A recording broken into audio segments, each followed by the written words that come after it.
Sasa kunsi yogera yakatochi mubanga kateke yakatochi tusiyikire abala basoke baddeyo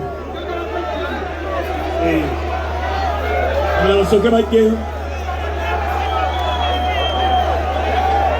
tojayo katochi basibira banyabo bulabu tojayo katochi emyaka 7 ejja mukyala Kayondo emyaka 7 ejja mukyala Kayondo tukajjayo kalekeyo basibira banyabo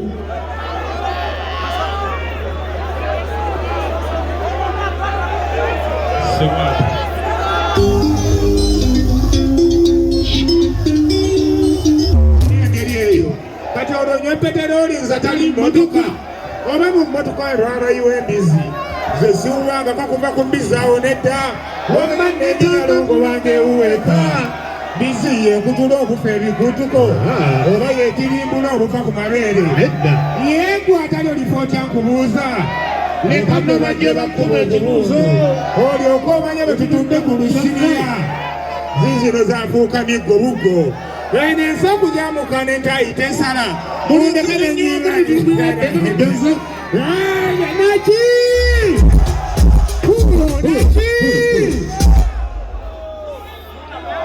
nsanyusa balaba abaana beeka mwebale nnyo mwebali eddala okujja olunaku olwaleero lwatuuse nga luzibuzibu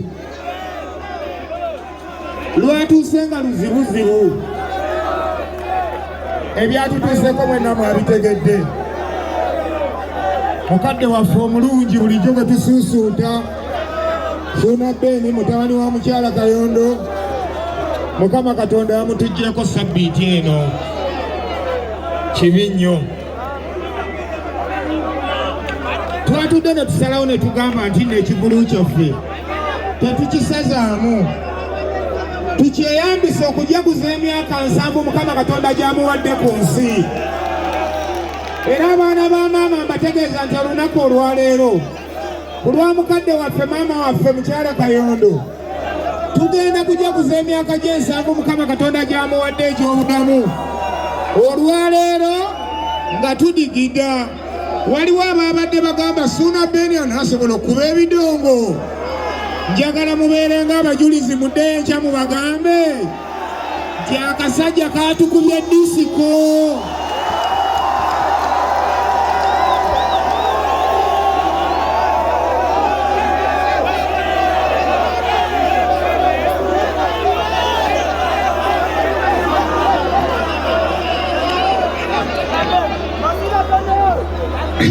muli bulungi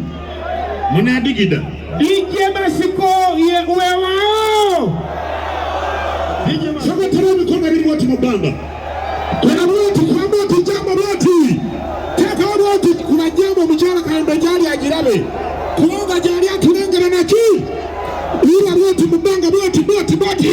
kana kuna watu tunawe boti semata boti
akubata bidde kukane kachama